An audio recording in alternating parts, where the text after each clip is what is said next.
नमस्कार मित्रांनो, स्वागत आहे तुमचं आपल्या यूट्यूब चॅनलमध्ये गावकथा देवकथा.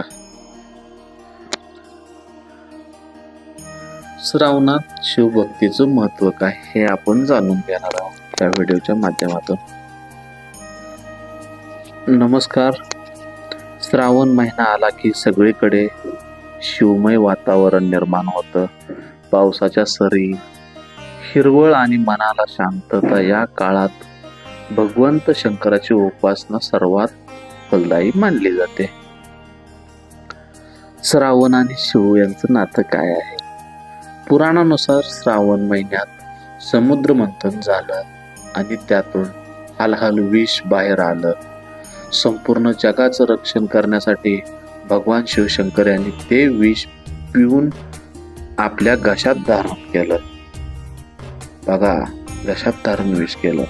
म्हणूनच श्रावण महिन्यात त्यांची पूजा केली जाते.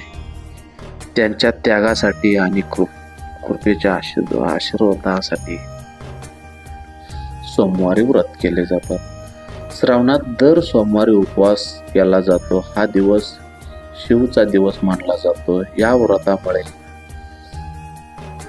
अडथळे दूर होतात, आयुष्यात सुख, समाधानी, शांतता भरते. शिवपूजेचा महत्वाचा घटक म्हणजे काय? शिवलिंगावर जलाभिषेक, दूध, मध, गंगाजल यांचा अभिषेक केला जातो. बिल्लपत्र अर्पण हे सर्व शिवाला अतिप्रिय आहे. या क्रियांनी मन शुद्ध होतं, पाप नष्ट होतात आणि पुण्याची प्राप्ती होते. ओम नमः शिवाय जप केल्याने, हा मंत्र जर जप केला तुम्ही 108 वेळा, दररोज 108 वेळा जर मंत्र जप केला तर मन स्थिर आणि आत्मबल वाढतं, शिवकृपा लाभते. श्रावण म्हणजे साधनेचा काळ आहे. श्रावण हा फक्त पूजा नाही तर एक आत्माधिक साधना आहे.